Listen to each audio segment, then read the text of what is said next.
The impact of the descent shook every bone in his body. Samuel Richter felt the crushing weight of the new world as soon as he stepped off the ship. The thin air rushed into his lungs, and every step felt like a battle against an invisible giant. Welcome to Cérea-9, he thought, struggling to keep his balance. All around him, other colonists were dragging themselves under the brutal force of gravity. There was something cruel about this planet, something that wasn't in the cold reports sent from Earth. The initial infrastructure of the colony, named Bastion 1, was functional, but far from ideal. Cérea-9 had vast plains of rusty rock and mountains that seemed bent by the weight of the atmosphere itself. The big problem wasn't the thin air, but the gravity, twice as much as on Earth. Each movement cost more energy than anticipated.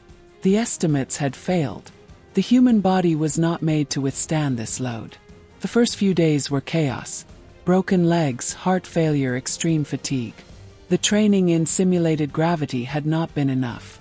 The medical team worked miracles, but there were limits to what they could do. Richter watched the reports piling up on his desk, each with the same frustrating conclusion. Humans were dying faster than they could adapt.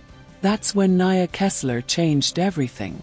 She had been born on Bastion 1, the daughter of the first settlers. From an early age, she showed remarkable endurance, her bones denser, her muscles stronger. While the adults staggered under the merciless gravity, Naia ran. Her presence brought hope, and also fear. For some, she was proof that adaptation was possible. For others, she was an aberration of natural selection. A year passed, and the children of Cérea began to appear. Children born there different. Their bodies didn't need exoskeletons to support the weight of life. They were the first generation to truly belong to that world. But the original settlers were not ready to accept this change. The tension was growing. Richter saw the division growing like a crack in the hull of a ship. The elders still dreamed of terraforming Cérea-9, reducing its gravity, turning it into something closer to Earth. But if that happened, what would happen to those who had already adapted? Naia Kessler had become the face of this new generation, and for many, an unofficial leader. Richter knew that conflict was inevitable. The colony was divided between those who wanted to tame the planet and those who believed that humanity should bow to its immutable laws. And then came the news that would change everything. The colony's engineers announced that the terraforming process could be activated much sooner than expected. A decision had to be made. Shape Cérea-9 or accept that this world would never belong to ordinary humans. Richter looked at the reddish horizon, where Naia and other young people were training their bodies for life there. They were ready for the planet. But was the planet ready for them? The first fight was not long in coming. Naia Kessler couldn't remember exactly who threw the first punch, but she knew that the tension had been building for a long time.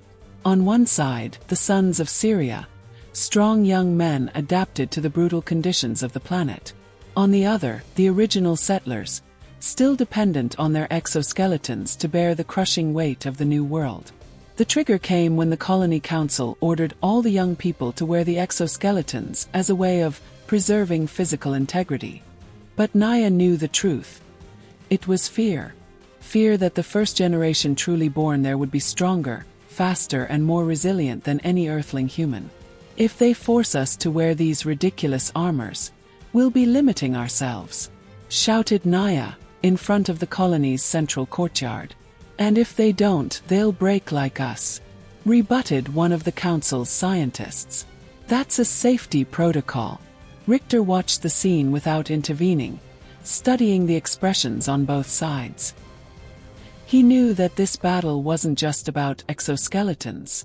It was a fight for Cérea-9's identity. The tension reached breaking point when a young rebel ripped off his armor and challenged the older settlers. Within seconds, an all-out brawl broke out. The chaos was only interrupted when alarms echoed throughout Bastion 1. Something was happening in the terraforming reactors. The engineers had started the activation sequence without consulting the colony. Richter ran to the control room. The data was flashing red. The atmospheric pressure would be altered, the composition of the air adjusted, and most importantly, gravity would begin to slowly decrease. The weight of the sky was about to change. But at what cost? The first gust of wind raised a reddish cloud on the horizon. The terraforming process was underway, irreversibly altering the atmosphere of Cérea-9.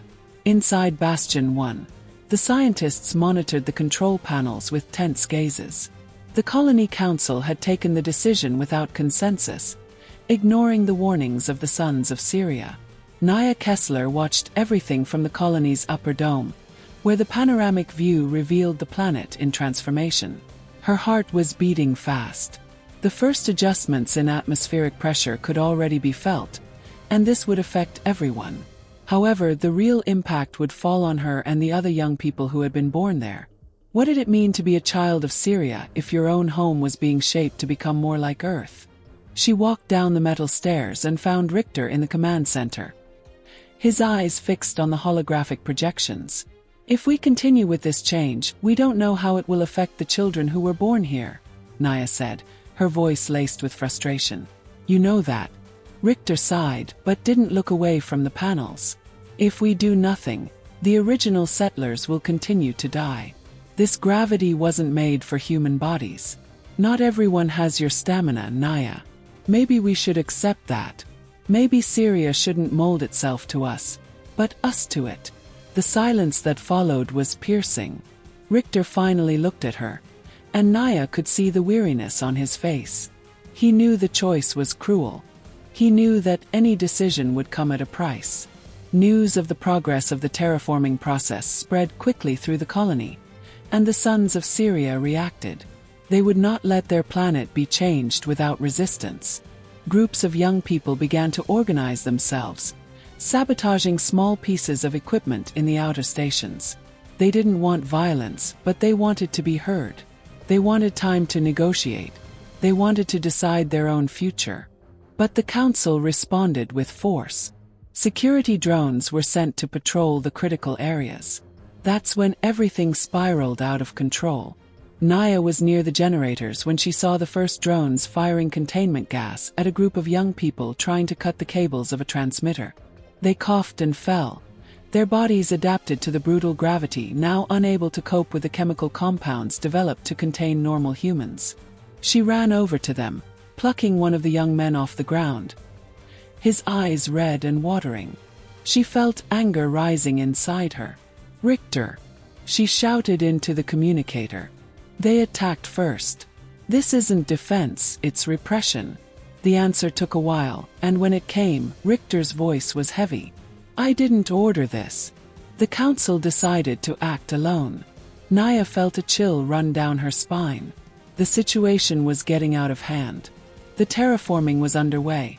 The Sons of Cérea were treated as a threat, and tensions were on the verge of becoming a civil war. She looked up at the sky. The invisible weight she had always felt in her chest seemed to double. If Cérea-9's transformation continued, she and her people would never be the same. The only option now was to fight. The night in Cérea-9 had never been so silent. The air was denser, charged with particles that made breathing different, heavier. The children of Cérea could feel the changes even before the colony's sensors detected them. The planet was no longer the same. Naia Kessler watched the reddish plane from the top of Bastion 1's wall. The planet's transformation was progressing irreversibly, and now she and her people had to decide what to do. The confrontation with the security drones the night before had changed everything. For the first time, the council saw them as a real threat. And maybe they were right. We're running out of time. Richter appeared at his side, his eyes fixed on the horizon. The council has accelerated the terraforming process. Within a few weeks, the atmosphere will be irreversibly altered. Naia clenched her fists. She knew what this meant. The children of Cérea had adapted to the planet in a way that humans on Earth never could. Their cells had evolved under the intense gravity. Their lungs filtered the natural waste from the thin air. But now Cérea-9 was being transformed into something that only benefited the original settlers. Naia's generation would be the last of the true children of Cérea. We can't accept this, she said, turning to Richter. We need to act. Richter hesitated for a moment, then handed her a small holographic device. Naia activated the display and saw the data flashing before her eyes. The information made her heart race. The main terraforming structure is at the primary station. If we can shut it down now, reversal will still be possible, Richter explained. But it's a huge risk. Security has been reinforced. If we try and fail, we'll be hunted down by the rest of the colony. Naia took a deep breath. They were already hunted. The council saw them as aberrations, obstacles to be eliminated in the name of progress. So we can't fail. She moved away from the wall. Call all who are willing. Tonight we decide our fate. The infiltration of the primary station was quick and precise. The sons of Cérea knew the underground tunnels better than any settlers. The group advanced through the dark passages, dodging patrol drones until they reached the main control room. Naia led the team, her eyes alert to every suspicious movement. Richter stayed behind, ready to act if anything went wrong. When they reached the core of the station, Naia ran to the control panel and plugged in the device Richter had prepared. The interface flashed red alert. Warning: terraforming process at an advanced stage. Cancellation may result in permanent damage. She hesitated for a second. What if it was too late? What if Cérea-9 had already passed the point of return? Do it, Naia, Richter exclaimed, holding the entrance against the approaching security drones. With no more time for doubt, she pressed the final command. The station shook. The panels began to display fault alerts. The terraforming generators shut down one by one, and the atmospheric pressure began to stabilize. The reversal wouldn't be complete, but it was enough. Cérea-9 would survive, and so would the sons of Cérea. But then a gunshot echoed in the room. Naia turned in time to see Richter fall to his knees, a burn mark on his chest. Behind him, a council officer held a plasma pistol, his expression cold and calculating. You don't know what you've done," muttered the man before one of the sons of Cérea knocked him to the ground. Naia ran over to Richter, holding him in her arms. Blood was spreading across his clothes, and his eyes were already losing focus. "Did we make it?" he whispered. She held his hand tightly, struggling to hold back the tears. "Yes, we did." Richter smiled faintly before his body lost its tension. Naia gritted her teeth and took a deep breath. There was no time. Cérea-9 still needed them. The alarms echoed in the distance. The council would react, but now the scales had shifted. The children of Cérea had a real chance to reclaim their planet, and Naia was ready to fight for it. If you like this story, comment below, like the video to help me produce more content like this, and subscribe to our channel so you don't miss anything new. The unknown still has a lot to teach us.